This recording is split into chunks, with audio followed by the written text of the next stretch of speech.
Peace to all of the divine primordial deities. Now, if you are not privy to this information, I suggest just keep it scrolling. This video is for entertainment purposes only. I am not here for the dead, I am only here for the awakened. If it resonates, let it marinate.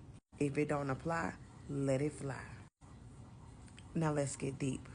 This is metaphysics and esoteric knowledge. Now let's get into it. Genesis is talking about the genes of Isis that can only be passed down through the melanated woman.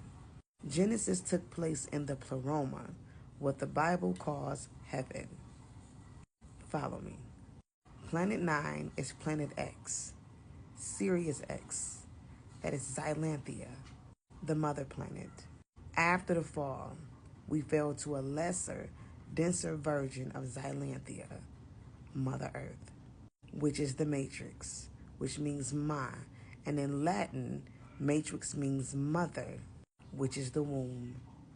Planet X and Nibiru is two different things. Nibiru is not a planet, it is land beyond the ice wall. And the reason why they can't find Planet X is because you're on it. That's Xylanthia, that's Earth, where the X chromosome comes from, which is Mother Earth, which once upon a time used to be a plane of nothing but women, the matriarch. Now, planets are planes of existence. Technically, planets don't exist. I'll get back with y'all on that. We are technically on Sirius X, and our central sun is the dog star, Sirius. It is the spiritual sun behind our physical sun. It is the black dot, the black hole, and the celestial egg. It is the origin of all physical and spiritual creation.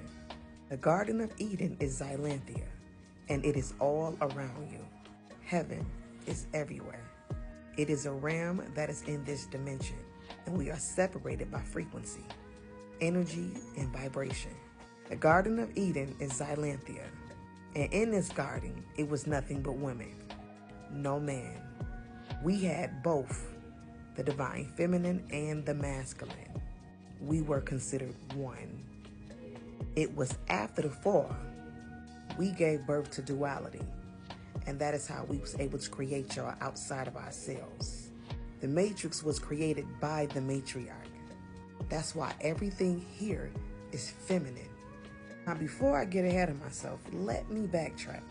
In the Bible, where God caused Adam to fall into a deep sleep and split him open, that was symbolically talking about the splitting of an atom. See, Adam was never in the garden. The splitting of that atom was the beginning of Isis, who the Bible calls Eve, coming into existence. She is the primordial seed, Anu, which is autumn in Egypt mythology. Autumn is Atom, the self-created God. She is feminine, and 9 compose creation itself. And the first is the high god of the system, Isis. She is the beginning of the 9 ether gods. It is a total of 9 divinities. The great E9 was a group of deities in Egypt mythology that was created by the high god. None of these gods technically existed. They are all aspects of one God, you. Let me break it down. The high god, Anu, Amin-Ra, is the hidden one. That is the black dot, that is the soul, Ra, which is the creator and the sustainer of all life. Shu, air and ether. Tefnut is moisture. Geb is earth. Nut is heaven. Asar is soul. Aset is wisdom. Set is ego. Neblet is nature and mortality. The combination of these 9 gods creates a perfected divine being, and that is the cosmic human, Heru, melanated gods and goddesses. Now keep in mind the 5 elements, earth, air, fire, wind, and ether. Those are the E9 gods that help bring you into existence. We are the gods of the now. We are the high council. the 9 ether beings. Xylanthia is the home planet of the extraterrestrials that visited Earth and founded Atlantis. That's us. The history of our extraterrestrial home was preserved in the Egypt's mythology by associating our star home, Sirius, with the great mother, Isis. Let's get back to the garden. The lesser beings that was watching the garden wasn't technically gods. They were supposed to just be watching and guarding. That is it. And there's nothing divine about a watcher. It's given more so creep, because they're watching from afar. These lesser beings was predators, and they were preying on the matriarch. Follow me. This was a plane of nothing but beautiful, gorgeous, melanated goddesses, and they wanted a piece. These beings was watching from afar and saw these beautiful women and was preying on them, on how to get them. Now keep in mind, Genesis is a story of many, but I'm giving it to you guys in a different light in what the Spirit dropped on me. Let's continue.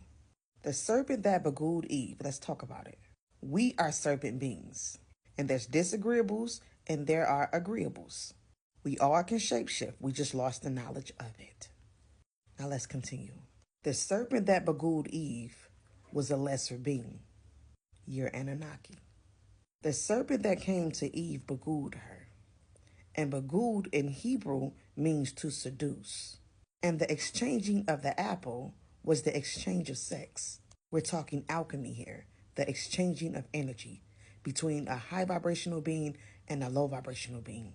This was the forbidden fruit, because this was never supposed to happen. The serpent raped Eve. They violated her, and the serpent broke code. They was never supposed to have touched her. And this is how she knew she was naked. The serpent was able to shapeshift, and he deceived her. He was blew back by her beauty and her divinity, and he wanted a piece. So he violated her and used her womb and her mitochondrial genes to bring forth his demon seeds, which is your Cain and Abel, the twins, your canine people. You see, Eve was never cursed. She was punished. It was the serpent that was cursed. That's why the Bible said, on your belly you shall go, symbolically talking about a snake. But if you go further, we're talking about a worm here, a parasite. He was turned into a parasite. Entire bloodline became cursed, which is the bloodline of the reptilians, and the reptilians was the result of the curse. That's this book I got that stated that the Anunnaki didn't always look like reptilians. I'm like, well, what did they do? They broke code and violated the matriarch. That's what caused the matriarch to fall. She was violated by these lesser beings that was watching beyond the ice wall.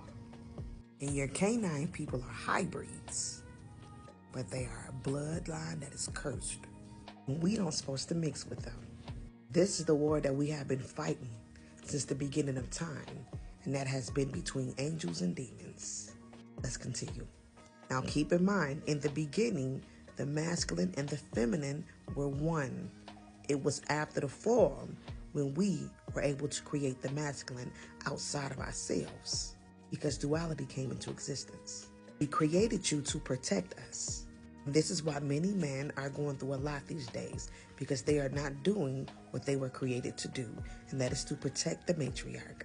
Now, after the fall, the matriarch still had her power, and that's how she was able to create Seth through parthenogenesis. Seth is Set in Egypt mythology, which is the double god, which is Set and Heru, that's duality. They are Christ. If you go farther to Typhonian and the Draconian realm, that is the mother and the son. That is Set, that is Christ, that is you, melanated one. You are the first fruit. And Set, which is Seth, is the bloodline of the Messiah. Now keep this in mind, the fall had already occurred. The serpent was cursed. They weren't angels, they were demons. And they took these women and used their wombs to bring forth their demon seeds. They invaded the matriarch, which is a planet of nothing but women, which was Earth. We are the angelic seed, and it is the Anunnaki who came beyond the ice wall and created a hybrid race of demons by using our wombs to produce their seed.